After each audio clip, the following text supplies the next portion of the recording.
देवियों और सज्जनों, राष्ट्रीय नाट्य विद्यालय द्वारा आयोजित 25वें भारत रंग महोत्सव के अंतर्गत नाटकबाज थिएटर रेपरेटरी कंपनी प्रस्तुत करने जा रही है नुक्कड़ नाटक पंचम वेद का नाट्य लेख।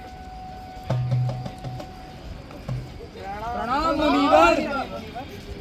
सदा स्नेही बने रहे। कहे ऋषिगण किस प्रयोजन से आना हुआ?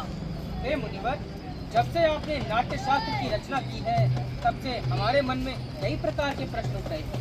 हम उन्हीं के उत्तर के लिए आपके पास आए। पूछें, संकोच ना करें।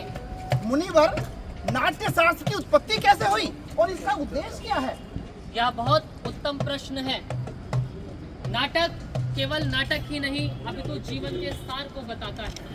त्रेता युग में जब मनुष्य काम और लोभ के वश में होकर अधर्म और संघर्ष की ओर बढ़ने लगा, तब इंद्र ने ब्रह्मा जी से कहा कि हमें कोई ऐसा माध्यम ढूंढना चाहिए जिसमें देखने और सुनने का दोनों माध्यम हो और उसके द्वारा हम लोगों को पुनः धर्म के मार्ग पर चला सकें।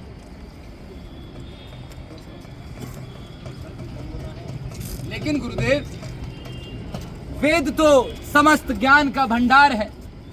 पूरे ब्रह्मांड का रहस्य वेदों में छिपा है।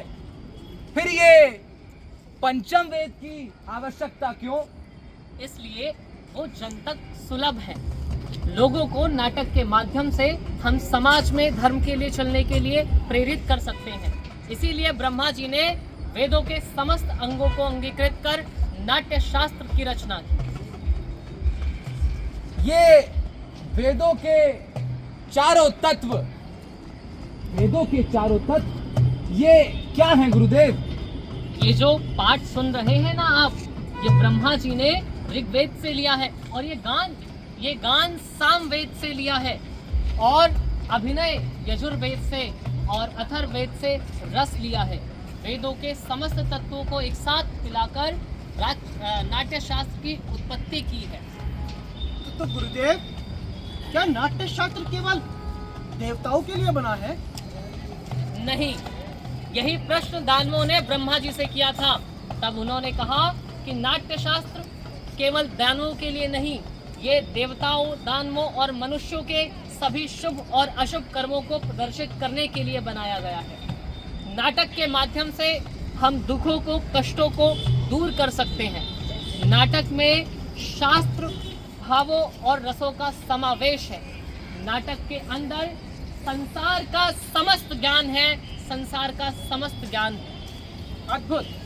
समस्त प्राणियों का, समस्त सृष्टि का, सारे ज्ञान का समावेश, लौकिक और अलौकिक भी, बहुधर्मी।